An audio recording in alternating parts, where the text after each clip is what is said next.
the United States is switching to a shadow policy apparatus. Okay, a shadow policy apparatus. We're going to go through it because it's a mix of debt surveillance, migration control, and supply chain domination. And really understanding this will help you see kind of what's going on right here. So don't imagine ICE's immigration enforcement. That's the wrong way to think about this. It is a soft domestic army, not just for immigration, but for control during social and economic unrest, functioning as a pretext for martial enforcement. Economic fear? No. Obedience tool. Obedience tool. Keep recession fears quiet while creating the conditions, right? And then high interest rates, strategic job insecurity, high cost of goods to slowly consolidate behavioral compliance. And then legal ambiguity, right? Because if citizens can be mistaken for deportable, who really has status?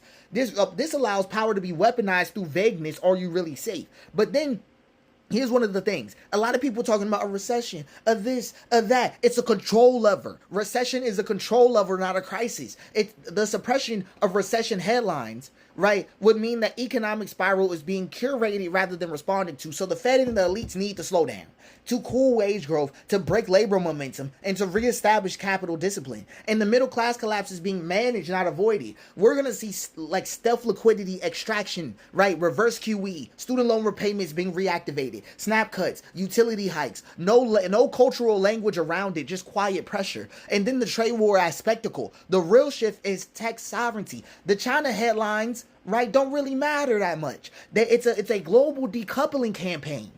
The U.S. is trying to pull critical manufacturing and rare earth reliance away from China without public panic. That is the whole goal, right? AI and microchip nationalism, that's the whole goal. The United States consolidating control over chips and AI while quality offshoring inflation, right, and manufacturing externalities, right? China would be responding by building an alternative trade bloc, right? Think Belt and Road 2.0, but militarized. And then there's a return to national identity as economic strategy. If the deportation policies keep staying hidden how they are, right? Here's what's going on really deeply. Here's what's going on, because it's actually a quiet cultural reconciliation. It's a narrative pivot to nativism, right? And economic fear becomes a cultural fear about others taking jobs or corrupting systems. The citizens versus non-citizens is blurred on purpose, creating a two-tier system of rights. So the missing headline that you don't see is that strategic collapse has begun.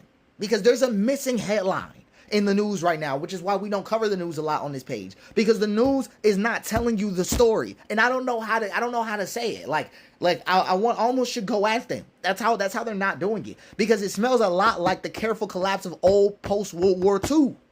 That's what it looks like. Right? What we're not being told is that we're being withdrawn from globalism, but not as an act of fear, but as a way to remold. Domestic enforcement rises while external entanglements shift toward economic Cold Wars instead of military ones. The systems aren't failing. They're being repurposed for a leaner, more controlled state model. So what we're actually headed toward is freedom versus algorithm, governance by platform, social services, identity verification, even voting becomes tied to digital platforms managed by corporate governance sponsorships, and score-based citizenship. Not unlike China's social credit, but subtler. Access to housing, healthcare, and loans could depend on compliance metrics like attendance, payment behavior, speech records, even who you associate with online, and facial recognition, right? Cross-border biometric networks. Under the banner, right, of immigration control and national security, this will entrench surveillance capitalism as policy enforcement, and we'll get border militarism as domestic doctrine. ICE will evolve into a national enforcement arm. That's what I'm trying to get y'all to understand. Far beyond immigration, right? They will act extrajudicially, right, performing detainments, removals during civil unrest, economic protests, or in emergency zones. The border will move inward, affecting citizens who appear deportable, meaning racial profiling will become infrastructural. Right, then, right, we have economic citizenship, class-based republic. You'll get the corporate class Americans, right, with full access to mobility, healthcare, education, and legal immunity. Tier 2 working class citizens monitored and managed through benefit conditionality, job programs, debt forgiveness, and access tied to obedience. And then the non-citizens, refugees, and shadow citizens, those lost in data errors, legal traps, debt collapse, used for labor, feared, and narrative. And then the false faith economy will bloom, right? A fusion of patriotism and financial compliance. You prove your loyalty by not voting.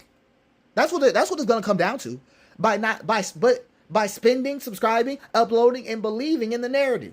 Religious nationalism is going to rise. church-state fusion via family values rhetoric, but deployed to justify surveillance and anti-immigrant actions. Crypto and digital dollars may be offered as freedom, but they really just going to create a programmable money trap. We're going to see narrative warfare. Narrative warfare is domestic policy. The press doesn't just shut down, it's gamified. Journalists will be forced into attention economies where dissent can't survive unless viral, meaning that only spectacle reaches the people, which is why I felt the need to make this post anyway. Education becomes story warfare, right? History rewritten, dissenters reframed as unstable, patriarchy, myth-making, right? All of that gets tied to economic loyalty. We are seeing the birth of a simulated republic. That is what we're seeing the birth of. Still looks like democracy, still has elections, still waves the flag. Underneath, the law is selectively enforced. Citizenship is conditional. Dissent is pathologized, and loyalty is economized. The state doesn't declare itself. It forms through layer entropy, passive collapse, phrased as progress. But stay focused, stay focused. Black people, right, we're spiritually stressed right now, and this is deep, and it's something we need to take advantage of, right? We deal with chronic spiritual exhaustion, cultural hyperproduction, masking hollowing, and language is mined, not lived from us. So vibe, lit, trauma, healing, grind become templates, not truths. Black culture is used to metabolize national contradictions. Joy masking decay, rage is entertainment, pain is market. We're not allowed to heal because our suffering is profitable. But here's what white people are in the middle of: narrative confusion. I feel erased. Where's my pride? Right? Increasing reliance on conspiracy, QAnon replacement theory, emotional breakdown outsourced to politics. Outrage cycles are greater than the will to integrate, and faith systems fail to metabolize grief, and they get replaced with performance, prosperity gospel, nationalism. Here's the thing what we headed up to. We are headed toward a literal disaster with them.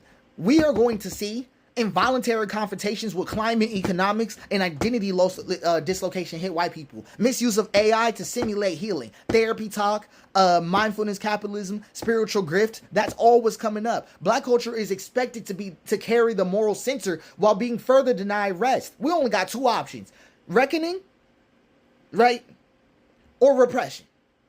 That's what we're headed for everybody. But we're going to stay focused. This is what we need to do.